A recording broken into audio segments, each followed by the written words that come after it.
Matric board परीक्षा 2022 के आपके तैयारी को आसान करने के लिए डेली 6:30 PM पे इस चैनल पे चल रहा है वरदान सीरीज।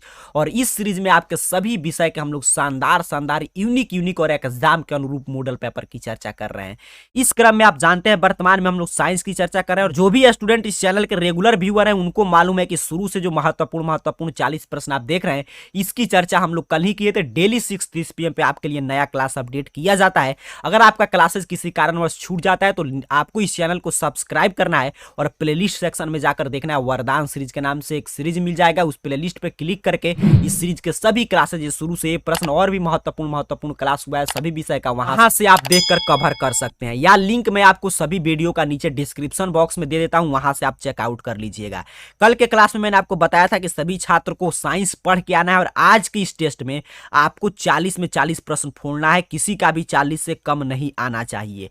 चलिए आगे बढ़ते हैं। एक एक प्रश्न का आंसर देना है सभी विद्यार्थी को। आंसर क्वेश्चन पढ़िए, आपके स्क्रीन पे शो कर रहा है, कोई इधर उधर की बात नहीं, सीधे प्रश्न की बात करेंगे। आंसर देने का प्रयास कीजिएगा, नहीं मालूम होगा चिंता की कोई बात नहीं है, परीक्षा में भी समय है, मैं सही आंसर बताऊंगा, आपको याद भी करना है। 40 नंबर प्रश्न, 40 तक की चर्चा कर चुके हैं, डिस्क्रिप्शन बॉक्स में लिंक होगा, जाकर देख लीजिएगा क्लास समाप्त होने के बाद। इसे पूछ रहा है सर कि एक माध्यम में रखी कांच की पट्टी के लिए किरण आरेख दिया गया है। यहाँ पे देखिए दिया गया है, कह रहा है माध्यम का अपवर्तनांक कांच से, माध्यम का अपवर्तनांक कांच से क्या है। तो अगर आप पढ़े होंगे कि सघन माध्यम से विरल माध्यम में किरण जाता है तो किस प्रकार मुड़ता है, तो आप आसानी से कह देंगे कि किरण आरेख देखकर माध्यम का जो ये बाहर वाला माध्यम है इसका अपवर्तनांक जो है कांच के अपवर्तनांक से कम है। बिल्कुल सही है, स्मॉलर है, ऑप्शन ए सही आंसर करेंगे। याद करते चलिएगा, काफी यूनिक महत्वपूर्ण प्रश्न मिलेगा। आगे 42 नंबर प्रश्न की बात करें तो प्रश्न कह रहा है कि द्रव में स्थित कांच के एक प्रिज्म के लिए किरण आरेख दिया गया है। कांच का जो प्रिज्म है द्रव में स्थित है, ये आपको समझना है। कांच का द्रव के अपेक्षा सापेक्ष अपवर्तनांक क्या होगा, यही आपसे पूछा है। एक किरण आरेख से डिसाइड होता है कि इसका क्या होगा अपवर्तनांक। तो ध्यान से देखिएगा, तो इसका राइट आंसर होगा 1 से छोटा होगा, क्योंकि सापेक्ष अपवर्तनांक पूछा है, तो ऑप्शन बी सही आंसर करेंगे। यह प्रश्न आपको देखने को मिलेगा, घबराने की कोई बात नहीं है, प्रश्न को समझते चलिएगा। आगे 43 नंबर प्रश्न, 43 नंबर प्रश्न इंग्लिश और हिंदी दोनों माध्यम में सेट किया गया है। एग्जाम में भी ऐसे ही प्रश्न आएंगे दोनों माध्यम में। प्रश्न अपने से क्या पूछ रहा है, यहाँ पे ध्यान से देखिएगा। कह रहा है आपसे कि धातु के 2 प्रतिरोधकों को श्रेणीबद्ध कर एक सेल के आड़े जोड़ने पर प्रवाहित धारा आई है। इनमें एक प्रतिरोधक को गर्म करने पर आई का मान। प्रश्न को ध्यान से समझकर आंसर दीजिएगा। ऑप्शन आपके सामने शो कर रहा है, कह रहा है धातु के 2 प्रतिरोधक को हम लोग श्रेणीबद्ध कर एक सेल में जोड़ दिए हैं, प्रवाहित विद्युत धारा आई है, और प्रतिरोधक को गर्म जब करेंगे तो धारा पर क्या प्रभाव पड़ेगा। तो जब प्रतिरोधक को हम लोग गर्म करते हैं तो धारा पर क्या प्रभाव पड़ता है। बिल्कुल आसान सा प्रश्न है, राइट आंसर क्या करेंगे, ऑप्शन ए। धारा क्या हो जाता है, घटता है, तो ऑप्शन ए सही आंसर करेंगे। आगे बढ़ते हैं सर 44 नंबर प्रश्न, देखिए कितना शानदार और कितना आसान प्रश्न है। इसका आंसर आपको गलत नहीं कमेंट करना है।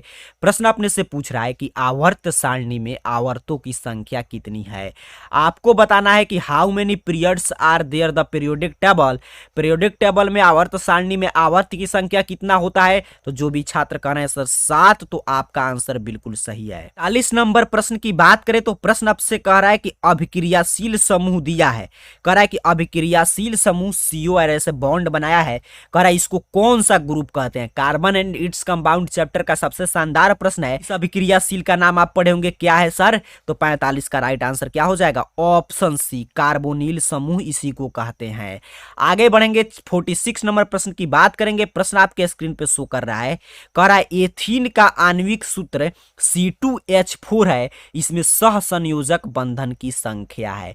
एथीन का आणविक सूत्र दिया है C2H4, आप जानते हैं होता है। तो कह रहा है इसमें सहसंयोजक बॉन्ड अर्थात कि कोवैलेंट बॉन्ड की संख्या कितना है। तो C2H4 में तो आपको याद हो गया होगा पढ़ते पढ़ते 6 होता है, तो ऑप्शन ए सही आंसर है। आगे 47 नंबर प्रश्न की बात करें सर, तो प्रश्न अपने से कह रहा है कि प्रोपेनॉन में उपस्थित अभिक्रियाशील समूह है।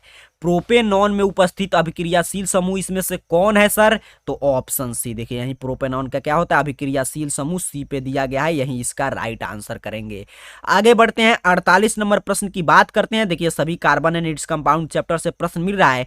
कह रहा है पेंटेन जिसका अणु सूत्र भी आपके सुविधा के लिए दे दिया है, C5H12 है। इस पेंटेन के कितने संरचना समावयी संभव है, संरचना समावयी कितने संभव है ये भी निकालना आपको सीखना है। कह रहा है पेंटेन जिसका अणु सूत्र C5H12 है तो कितने इसके संरचना समावयी संभव होंगे सर, तो 48 का राइट आंसर जो भी छात्र कह रहे हैं 3 होंगे, तो आपका आंसर बिल्कुल सही है, 48 का राइट आंसर हो जाएगा ऑप्शन बी। 49 नंबर प्रश्न की बात करेंगे। ये तो प्रश्न बिल्कुल आसान है, किसी भी हाल में आपको गलत आंसर कमेंट नहीं करना है। कह रहा है चुंबकीय फ्लक्स का एसआई मात्रक, आपको बताना है कि चुंबकीय फ्लक्स का एसआई मात्रक क्या होता है सर, वेबर। बिल्कुल सही, क्या होता है, वेबर होता है, तो ऑप्शन ए सही आंसर है। आगे बढ़ते हैं, 50 नंबर प्रश्न की बात करते हैं। प्रश्न आपसे कह रहा है विभक्त वलय प्रयुक्त होता है, इसका आपको आंसर याद हो गया। 49 का बड़ा महत्वपूर्ण प्रश्न था, चुंबकीय फ्लक्स का एसआई मात्रक क्या होता है, वेबर होता है, तो राइट आंसर था ऑप्शन ए। अब 50 नंबर प्रश्न का आंसर देने का प्रयास कीजिए। कह रहा है विभक्त वलय इसमें से किसमें यूज में आता है, इंग्लिश मीडियम वाले छात्रों के लिए यहाँ पे प्रश्न दिया गया है, तो जो भी छात्र कह रहे हैं कि सर मोटर में, तो राइट आंसर है बिल्कुल आपका ऑप्शन ए सही आंसर है। आगे बढ़ते हैं, 51 नंबर प्रश्न की बात करते हैं सर। तो प्रश्न अपने से कह रहा है कि उत्तल दर्पण की फोकस दूरी और उसकी वक्रता त्रिज्या का अनुपात, ध्यान से देखिएगा, उत्तल दर्पण है तो कह रहा है उसकी फोकस दूरी और वक्रता त्रिज्या का अनुपात क्या हो जाएगा, क्या होता है 1/2, 1:2, तो बिल्कुल सही, इसका राइट आंसर हो जाएगा ऑप्शन बी। 52 नंबर प्रश्न आपके स्क्रीन पे आ गया, पढ़िए और आंसर देने का प्रयास कीजिए। कह रहा है आपसे प्रश्न, नेत्र लेंस की वक्रता त्रिज्या कम हो जाने पर कौन सा दृष्टि दोष होता है। बड़ा ही शानदार प्रश्न है, जल्दी से सही आंसर कमेंट करने का प्रयास कीजिए। नहीं मालूम है तो मैं आंसर बता रहा हूं, याद करते चलिएगा। क्या पूछ रहा है कि नेत्र लेंस की वक्रता त्रिज्या कम हो जाने से कौन सा दृष्टि दोष उत्पन्न होता है, तो आप पढ़ेंगे जब नेत्र लेंस की वक्रता त्रिज्या कम हो जाता है तो हमें तो उस दोष को हम क्या कहते हैं, निकट दृष्टि दोष, तो ऑप्शन ए सही आंसर हो जाएगा 52 का। आगे बढ़ते हैं, 53 नंबर प्रश्न की बात करते हैं। 53 नंबर प्रश्न भी हर साल के लिए महत्वपूर्ण है, क्वेश्चन बैंक से प्रश्न छापा गया है। कह रहा है नरौरा परमाणु शक्ति केंद्र किस राज्य में है, आपको बताना है कि नरोरा परमाणु एटॉमिक पावर प्लांट किस राज्य में है, तो बिल्कुल आसान, देखते देखते आपको ओएमआर शीट पे कलर कर देना है, उत्तर प्रदेश। कहां है सर, उत्तर प्रदेश में, तो ऑप्शन बी सही आंसर करेंगे। 54 नंबर प्रश्न की बात करें तो प्रश्न अपने से कह रहा है कि एक अभिसारी किरण पुंज समतल दर्पण पर आपतित होती है, परिवर्तित किरण पुंज होगा। आपको बताना है कि एक अभिसारी किरण पुंज समतल दर्पण पर आपतित हो रहा है, तो समतल दर्पण जब उस आपतित किरण का परावर्तन करेगा तो परावर्तित किरण पुंज कैसा होगा, यही आपसे पूछा है। अभिसारी किरण पुंज है, इसीलिए इसका जो आप परावर्तित किरण भी क्या होगा, अभिसारी, क्योंकि समतल दर्पण है, तो ऑप्शन सी सही आंसर है 54 का। आगे बढ़ते हैं सर, 55 नंबर प्रश्न की बात करते हैं। प्रश्न अपने से कह रहा है कि एक विद्युत सेल से धारा प्राप्त करने पर इसके सिरों के बीच विभवांतर का मान विद्युत वाहक बल की तुलना में हो जाता है। आपको बताना है कि एक विद्युत सेल से हम लोग धारा प्राप्त करने पर इसके सिरों के बीच जो विभवांतर का मान होगा वो विद्युत वाहक बल के तुलना में क्या हो जाता है, तो सीधे सीधे इलेक्ट्रिसिटी चैप्टर से प्रश्न है, इसका राइट आंसर है ऑप्शन ए कम हो जाता है, क्योंकि विद्युत वाहक बल के तुलना में पूछा था विभवांतर का मान, तो क्या होता है सर, कम होता है, याद करते चलिए। आगे बढ़ते हैं, 56 नंबर प्रश्न पढ़िए और आंसर देने का प्रयास कीजिए। अगर 56 नंबर प्रश्न का आंसर आप देते हैं तो समझिए आपका फिजिक्स का तैयारी हो चुका है। कह रहा है प्रत्यावर्ती जनित्र में चुंबकीय क्षेत्र जिसमें आर्मेचर घूमता है वह होता है। बिल्कुल नया नया प्रश्न मिलेगा, क्योंकि हमारा प्रयास होता है कि हम काफी मॉडल पेपर की चर्चा कर चुके हैं, तो कोई भी मॉडल पेपर किसी से मैच नहीं करे, नहीं तो एक ही प्रश्न बार बार घुमा पुरा कर आपसे पूछा जाएगा। इससे आपको क्या होगा कि नया नया प्रश्न आपको सीखने को नहीं मिलेगा, और एग्जाम में बुक से कोई भी प्रश्न पूछा जा सकता है, इसलिए नया नया प्रश्न जरूर आपको सीखना है। पूछा था कि प्रत्यावर्ती जनित्र में चुंबकीय क्षेत्र जिसमें आर्मेचर घूमता है वह होता है सर, तो क्या होता है, तो एक समान होता है। आर्मेचर किसमें घूमता है, यूनिफॉर्म में, तो ऑप्शन बी सही आंसर है। 57 नंबर प्रश्न की बात करें तो 57 नंबर प्रश्न क्या कह रहा है कि निम्नलिखित में किस धातु को किरोसिन में डुबा कर रखा जाता है। सोचिए इससे आसान प्रश्न क्या हो सकता है। आपको बिल्कुल, मैं देख रहा हूं कितने विद्यार्थी इसका सही से आंसर कमेंट कर रहे हैं। इसका आंसर ना यहाँ पे आपको गलत कमेंट करना, ना ही परीक्षा में आपको भी विद्यार्थी को गलत करके आना है। क्या पूछा है कि किस धातु को किरोसिन में डुबा कर रखते हैं, तो इसको तो आप रट गए होंगे। काफी विद्यार्थी ऑप्शन बी कमेंट कर रहे हैं। आपका चला आंसर बिल्कुल सही है, सोडियम को हम लोग किरोसिन तेल में डुबा कर रखते हैं। 58 नंबर प्रश्न की बात करें सर, तो प्रश्न अपने से कह रहा है कि सक्रियता श्रेणी में सबसे सबसे अभिक्रियाशील धातु है। सक्रियता श्रेणी में सबसे अभिक्रियाशील धातु क्या होता है? सबसे ऊपर सोडियम Na। देखिए ऑप्शन के अनुसार क्या हो जाएगा? Na हो जाएगा। तो 58 का राइट आंसर है ऑप्शन ए। आगे देखिए 59 नंबर प्रश्न बहुआ टाइप प्रश्न है, इसलिए मैं बोलता हूं देखिए प्रश्न अगर एग्जाम में बैठेंगे और कितना भी हार्ड आपको लगेगा कि बड़ा ही हार्ड प्रश्न पत्र सेट कर दिया गया है, तो उससे आपको घबराना नहीं, क्योंकि आपको 40 प्रश्न आसान मिल जाएंगे। शर्त क्या है कि अगर आप पेशेंस बनाकर जैसे क्लास 1 तक देखते हैं वैसे एग्जाम के हर एक प्रश्न को छोड़ते जाना है। जो भी प्रश्न नहीं आ रहा है तो आप देखिएगा 40 आसानी से इजी प्रश्न मिल जाएगा। कह रहा है चीनी का केमिकल फार्मूला क्या होता है सर? तो इसमें क्या गलत करना है? मैं देख रहा हूं काफी विद्यार्थी बिल्कुल सही सही आंसर कमेंट किए हैं। ऑप्शन बी सी 12H22O11, तो बिल्कुल सही ऑप्शन बी सही आंसर है आपका 59 का। 60 नंबर प्रश्न की बात करें सर, तो प्रश्न अपने से कह रहा है कि निम्नांकित में कौन उपधातु है? क्या पूछा? इसमें से कौन मेटोलाइड है? उपधातु कौन है सर? उपधातु पूछा है तो क्या हो जाएगा आपको? ऑप्शन डी आपको ओएमआर शीट पे कलर करके आना है। एसबी क्या है? उपधातु है, क्योंकि यहाँ पे देखिए उपधातु पूछा है मेटोलाइड। आगे बढ़ते हैं 61 नंबर प्रश्न। देखिए आपसे क्या पूछ रहा है कि आवर्त सारणी में सबसे अधिक विद्युत ऋणात्मक अर्थात कि इलेक्ट्रोनिगेटिव एलिमेंट कौन सा है?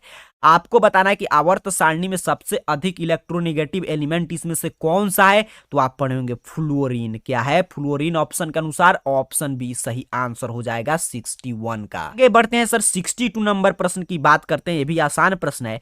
कह रहा है 1 बिलियन लाल लिटमस को नीला कर देता है, इस बिलियन का पीएच मान संभवतः होगा।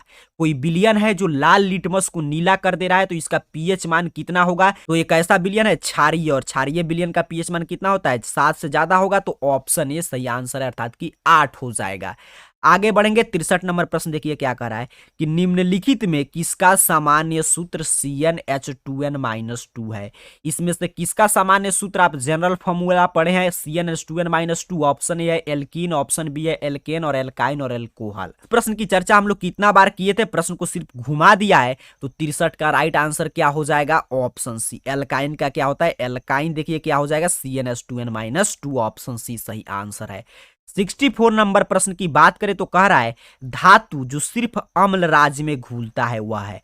कौन सा धातु इसमें से अम्ल राज्य में घुल जाता है, एक्वा रेजिया में घुल जाता है? वो कौन सा धातु है यही आपको बताना है। तो देखते देखते आप कहिएगा एयू। एयू जो है अर्थात कि सोना जो है क्या होता है? अम्ल राज्य में घुल जाता है, तो ऑप्शन सी सही आंसर हो जाएगा। आगे बढ़ेंगे 65 नंबर प्रश्न की बात करेंगे। प्रश्न अपने से कह रहा है कि कवक में पोषण की कौन सी विधि है? आपको बताना है कि कवक में पोषण की इसमें से कौन सा विधि पाया जाता है। तो अगर आप बुक पढ़े होंगे तो कहिएगा सर ऑप्शन जी। कवक क्या है? मृत जीवी है, तो ऑप्शन सी सही आंसर है। आगे बढ़ते हैं 66 नंबर प्रश्न। देखिए एक एक प्रश्न को पढ़ते चलिए, नहीं मालूम है तो मैं सही आंसर इसीलिए बता रहा हूं, प्रश्न को याद करते चलिएगा।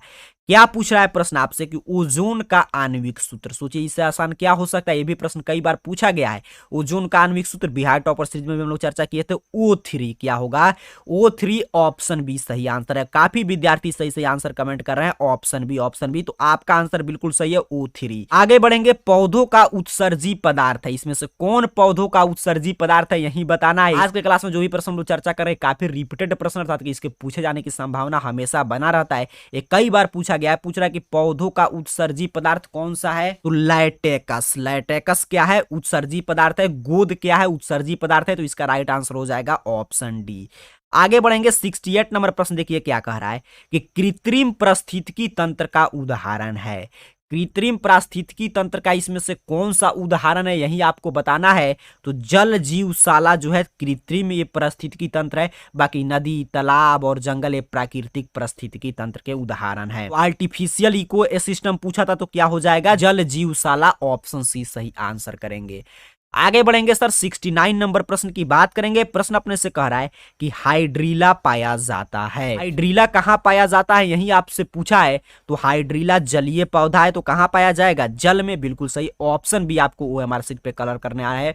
याद रखेंगे प्रश्न 2-3 बार रिपीट करके कि हाइड्रीला जलीय पौधा है, जल में पाया जाता है।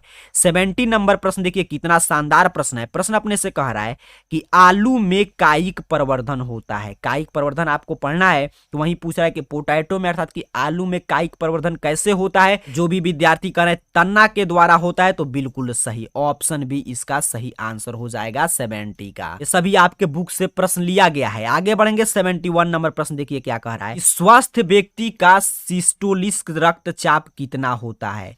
एक स्वस्थ व्यक्ति का सिस्टोलिक आपका ब्लड प्रेशर कितना होता है, यही आपसे पूछा है। तो 71 का राइट आंसर आप पढ़ेंगे 120 mm/80 Hg, तो 120 होता है, तो ऑप्शन ए सही आंसर है 71 का। आगे बढ़ते हैं 72 नंबर प्रश्न, देखिए आज के क्लास में इस मॉडल पेपर का सबसे शानदार प्रश्न मिल रहा है और बिल्कुल VVI प्रश्न है। ऐसे प्रश्न हर साल पूछे जाते हैं। कह रहा है पादप हार्मोन का उदाहरण है, जल्दी से आंसर दीजिएगा कि पादप हार्मोन इसमें से कौन सा है। कुछ जो नियंत्रण और समन्वय चैप्टर है उसमें आपको पादप हार्मोन और नर हार्मोन दोनों आपको पढ़ना है। 72 का राइट आंसर देखिए कहां पे दिया गया है, ऑप्शन डी पे IAA क्या है, एक पादप हार्मोन है। आगे बढ़ेंगे 73 नंबर प्रश्न की बात करेंगे। प्रश्न अपने से कह रहा है कि खड़िया का रासायनिक सूत्र क्या है। चौक का जो है केमिकल फार्मूला क्या होगा, खड़िया का पूछा है। तो राइट आंसर देखते देखते आपको कमेंट कर देना है, ऑप्शन ए CaCO3 इसका सही आंसर हो जाएगा। आगे बढ़ते हैं 74 नंबर प्रश्न, भी आपको गलत नहीं करना है, बिल्कुल आसान प्रश्न है। कह रहा है दही में कौन सा अम्ल विद्यमान है। दही में कौन सा अम्ल विद्यमान है सर, तो जो भी छात्र कह रहे हैं कि लैक्टिक अम्ल दही में पाया जाता है, तो आपका बिल्कुल सही है। और फॉर्मिक अम्ल कहाँ पाया जाता है, चींटी के डंक में। टार्ट्रिक अम्ल आप समझते हैं कहाँ पाया जाता है, नीचे कमेंट करके आपको बताना है टार्ट्रिक अम्ल कहाँ पाया जाता है। एसिटिक जो है नींबू प्रजाति के फल में पाया जाता है। नीचे कमेंट बॉक्स में आपसे प्रश्न पूछा गया है कि टार्ट्रिक अम्ल कहाँ पाया जाता है, यही आपको बताना है। आगे बढ़ेंगे 75 नंबर प्रश्न की बात करेंगे। कह रहा है निम्नलिखित में कौन सी धातु सर्वाधिक तन्य होता है। आपको बताना है कि इसमें से कौन सा जो धातु है वो सबसे ज्यादा तन्य होता है। तो इसका राइट आंसर दिया गया ऑप्शन ए सोना। गोल्ड का आप पढ़े होंगे कि 1 ग्राम गोल्ड का कितना मीटर हम लोग लंबा तार खींच सकते हैं, तो इसलिए सबसे तन्य धातु है, तो ऑप्शन ए सही आंसर है। 76 नंबर प्रश्न देखिए आपसे क्या पूछ रहा है कि प्रकृति में मुक्त अवस्था में पाई जाने वाले धातु का नाम क्या है। आपको बताना है कि इसमें से कौन प्रकृति में मुक्त अवस्था में पाया जाता है, तो सोना। सोना जो है मुक्त अवस्था में पाया जाता है, तो ऑप्शन डी सही आंसर है। बाकी सभी का अयस्क पाया जाता है, लेकिन ये सोना जो है मुक्त अवस्था में मिल जाता है, तो ऑप्शन डी सही आंसर करेंगे। 77 नंबर प्रश्न देखिए फिर आ गया कार्बन एंड इट्स कंपाउंड से। कह रहा है कि यहाँ पे एक अभिक्रियाशील समूह बनाया है, फंक्शनल ग्रुप। कह रहा है कि इसका नाम क्या है, तो ऐसा अभिक्रियाशील समूह का नाम क्या होता है, देखते देखते आपको कमेंट कर देना है। ऑप्शन ई एक कीटोनिक समूह को बनाया गया है, तो ऑप्शन ए सही आंसर करेंगे। 78 नंबर प्रश्न की बात करें सर, तो प्रश्न अपने से कह रहा है Al4C3 के जल अपघटन में निम्नांकित में कौन बनता है। Al4C3 का जब हम लोग जल अपघटन कराते हैं तो इसमें से क्या बनता है, यही आपसे पूछा है। तो आपके बुक में स्पष्ट रूप से लिखा गया है मेथेन बनता है, तो ऑप्शन ए सही आंसर करेंगे। प्रश्न याद जरूर कीजिएगा क्योंकि यहां से खूब प्रश्न आएंगे। 79 नंबर प्रश्न देखिए क्या कह रहा है कि एथिल एल्कोहल का व्यापारिक उत्पादन किस रासायनिक क्रिया द्वारा किया जाता है। एथिल एल्कोहल का उत्पादन आपको पढ़ना है। वहीं पूछ रहा है कि इसका हमको व्यापारिक उत्पादन करना होगा, तो किस अभिक्रिया से करेंगे इसका उत्पादन। 79 का राइट आंसर है ऑप्शन बी, किण्वन रासायनिक क्रिया द्वारा करते हैं, तो राइट आंसर हो जाएगा आपका ऑप्शन बी। आगे बढ़ेंगे 80 नंबर प्रश्न देखिए क्या कह रहा है कि आवर्त सारणी के दीर्घ रूप में वर्गों की संख्या है। कह रहा है कि आवर्त सारणी अर्थात कि पीरियोडिक टेबल का जो लॉन्ग फॉर्म है उसमें वर्ग की संख्या कितना है सर, तो 18। आवर्त पिछले क्लास में मिला था और इस क्लास में आपको क्या मिल गया, वर्ग 18। तो आपको नीचे कमेंट बॉक्स में बताना है कि आपका आज के 40 में से कुल कितना प्रश्न सही हुआ। ऑब्जेक्टिव प्रश्न हम लोग समाप्त कर चुके हैं 80। आपको लिंक डिस्क्रिप्शन बॉक्स में मिल जाएगा पीछे के सभी क्लास का। आगे हम लोग अगर आपका डिमांड आता है तो इस सब्जेक्टिव प्रश्न को समझेंगे। तब तक के लिए पढ़ाई करते रहिए, रिवीजन करते रहिए। इस क्लास को लाइक जरूर कीजिएगा। आप सभी को बहुत बहुत धन्यवाद।